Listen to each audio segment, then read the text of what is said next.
Una, una pregunta complicada. Sello de distinción yo creo que tiene que ver con atender lo que ocurre en un sitio, ahí donde te piden un trabajo, y con escuchar, ¿no? Escuchar mucho las necesidades que se pretenden de esa arquitectura.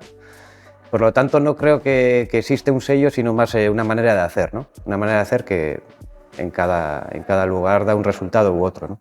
La arquitectura es verdad que siempre se habla de arte y técnica. Por supuesto que tiene mucho de técnica, de arte se discute mucho, si lo tiene o no, pero yo creo que tiene mucho de experiencia. No hay arquitectura si no existe una experiencia previa, si no hay una memoria de lo que ocurre o ha ocurrido con la arquitectura. Es decir, la arquitectura no sale como un proceso creativo, tiene más que ver con lo relacional, con la pregunta anterior, cómo respondíamos, con generar una estructura de lazos que tienen que ver un poco con necesidades y con relaciones humanas, ¿no? Que es a lo que damos respuesta. Si eso se considera arte, por supuesto que tiene mucho de arte, y la técnica es la que viene a ayudarnos a que sea posible hacer ese tipo de arquitecturas y dar ese tipo de respuestas a las necesidades que se nos piden.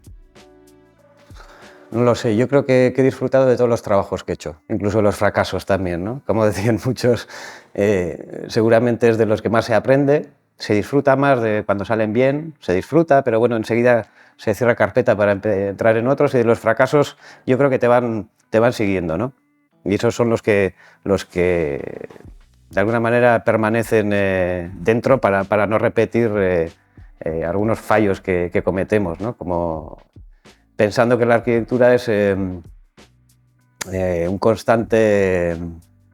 una constante experimentación de los hábitats que compartimos.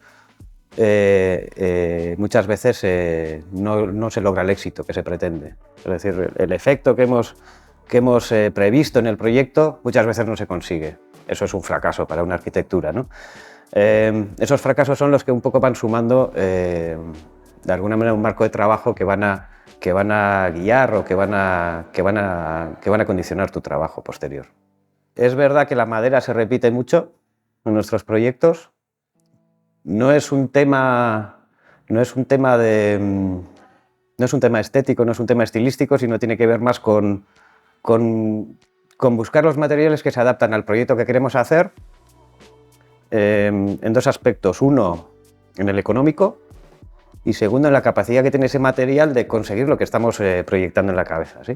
En este caso, o en casi todos los proyectos, cuando metemos madera, consideramos que es un elemento, un material que todavía se puede tratar de manera artesanal.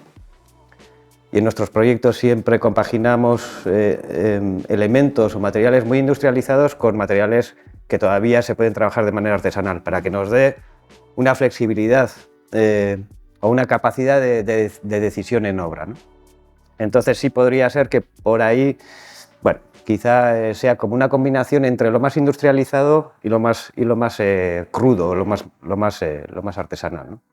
Y sí, totalmente, incluso para rechazarlo, ¿no? Cuando llegas a un lugar, yo siempre digo, tienes que hacer ese lugar, lo tienes que hacer propio para pensar el proyecto, tanto por orientaciones, tanto por preexistencias, y muchas veces con una intención clara de borrar cosas que crees que no deberían de haber ocurrido, ¿no? Por lo tanto, es imprescindible la lectura del lugar y casi vivir el lugar antes de realizar un proyecto, ¿no?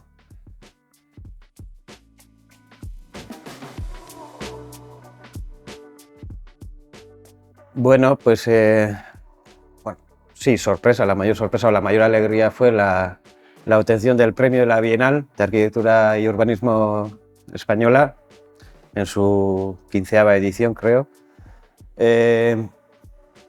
Bueno, son momentos de alguna manera que por lo menos te reconfortan, ¿no? Después del trabajo que supone realizar un proyecto como este, que aunque en tiempo no ha sido muy largo, sí ha sido muy intenso. Es verdad que de alguna manera confirma que, bueno, alguien de fuera, o un tribunal o un jurado de fuera, está confirmando que lo que haces tiene un valor, ¿no? No va más allá realmente, es más, bueno, casi algo anímico, ¿no? Es verdad que bueno, no lo esperábamos. Cuando estos premios tienen como varias etapas, seleccionado, finalista, ya cuando éramos finalistas lo celebramos y bueno, y cuando ya entró entre las 20 obras premiadas, pues ya fue, pues bueno, ya nos salía la felicidad por los poros, ¿no?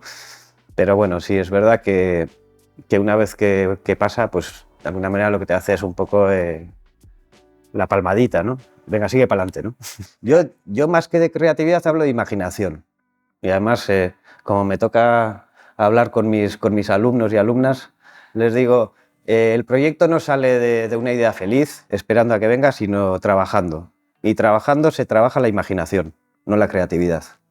La creatividad es algo que es un término que no me gusta, porque tiene que ver más con una idea del artista solitario, más que con la imaginación, que lo podemos hacer en colectivo, ¿no? La imaginación se entrena, al igual que jugar a fútbol, y tiene que ver con vivir experiencias, con cargar en nuestra cabeza de memoria, de cosas. Y se puede trabajar en colectivo, que es lo que ocurrió también aquí. Porque el proyecto de WECI, de la reforma del edificio que estamos de Dorleta,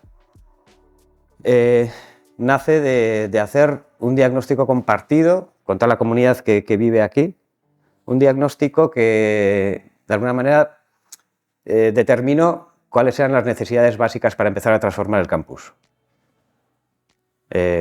Mesas de trabajo entre 50 y 60 personas, la imaginación que construyó todo aquel documento que se generó en común es la que llevó al proyecto a que sea como es. A aceptar algunas cosas que son bastante radicales en este proyecto como tales, porque eran comunes, decididas en común, y de alguna manera ir adoptando como estrategias de proyecto que venían un poco de esa imaginación que habíamos compartido, ¿no? Entonces sí que insisto en que más que creatividad o inspiración, la arquitectura necesita de imaginación, y más ahora, porque tenemos que cambiar muchas maneras o dejar algunas de cómo hacíamos para entrar un poco en otra etapa de hacer arquitectura, ¿no? Hay que trabajar la imaginación. Y la imaginación lo ata con esto porque es un edificio que no es funcional, y lo explico. En este edificio lo que se pide es que la nueva metodología de enseñanza, al necesitar espacios flexibles donde el aula va cambiando 3-4 veces al día, casi no tengan una función determinada, que no sean espacios con nombre, sino que el edificio se adapte un poco a las necesidades y a los cambios que ocurren durante el día, pero también durante el curso. Por lo tanto, no podríamos decir que es un edificio funcional, sino que es un edificio que deja hacer que ocurren cosas, ¿sí? En este sentido, la estética es eso mismo. Veréis en el edificio que hay cosas que son tecnologías que hacen que ocurran las cosas, y todo lo demás, o gran parte del edificio, es bastante crudo, que era lo que decíamos en las mesas de trabajo. Hablábamos de dónde el edificio debería ser crudo para que ellos casi lo vayan transformando, los usuarios. Incluso llegamos a llamar el hall de abajo, le llegaron a llamar la playa, con la idea de la playa que está en constante cambio y en constante apropiación y borrado, ¿no? Por lo tanto, no es tanto un diálogo entre la función y la estética, sino es más el trabajo de imaginación colectivo ha llevado a que la estética sea tal como es, ¿no? Tal como se ve. Yo creo que de los procesos más completos de arquitectura que he tenido. Desde el inicio no sabíamos qué necesitaba la comunidad que habitaba el campus. Entre todas y todos se decidió que la prioridad era reformar el edificio existente, el de este lado del río, no el otro, a través de una estrategia de ampliación y de sumar espacios indefinidos. Así se decía en el proceso de participación. Y por lo tanto, a partir de ahí la arquitectura fue muy sencilla.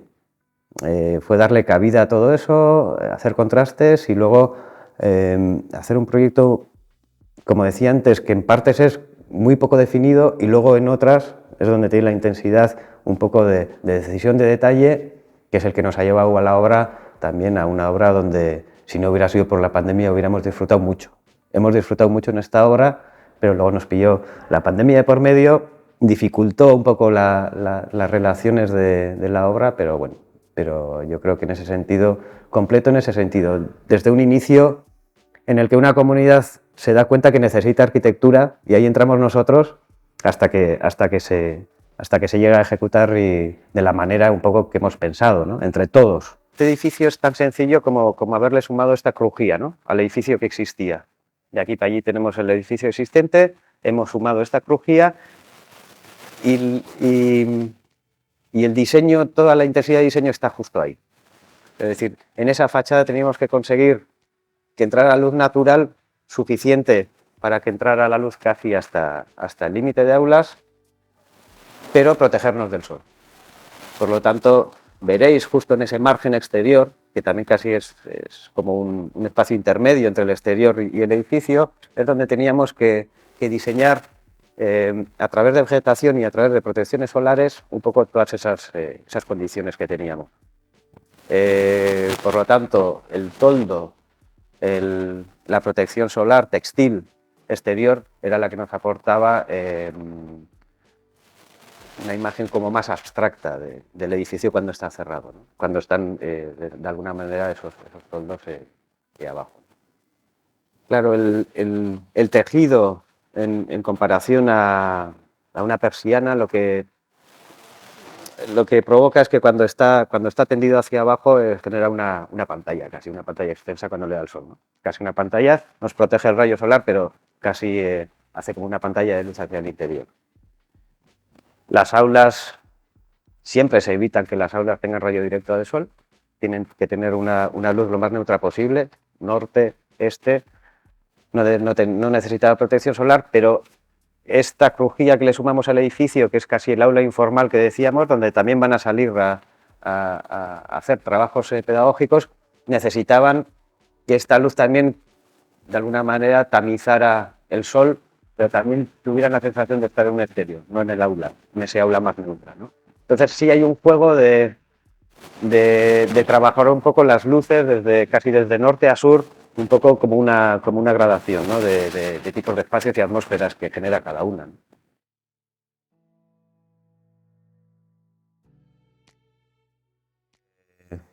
Que todos estamos cada vez más concienciados, por fin. Nos ha costado casi 50 años, pero también hay gente que ya te pide que su proyecto sea no dependiente y que esté basado todo en renovables, etc. También la gente entiende que cuanto más aísle su casa, menos dependerá también y menos demanda energética tendrá. Por lo tanto, yo creo que hay mensajes que están calando y, como decía en la pregunta anterior, lo que tenemos que empezar es a ser más rigurosos y más serios, ¿no?, con los mensajes que enviamos para no caer en trampas que puedan llevarnos un poco por el camino equivocado, ¿no?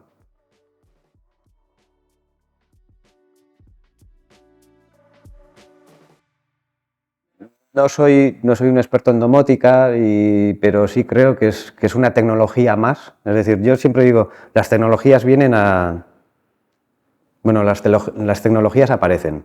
La pregunta es para qué han aparecido, ¿no? Entonces, por lo tanto, la domótica, si surge y se desarrolla para ayudar en esa transición de la que hablábamos, bienvenida sea.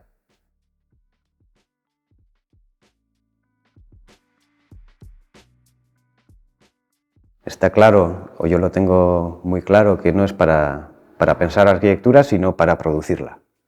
Por lo tanto, bienvenido sea el BIM para llevar un mayor control en el proceso de producción de la arquitectura, no para pensarla.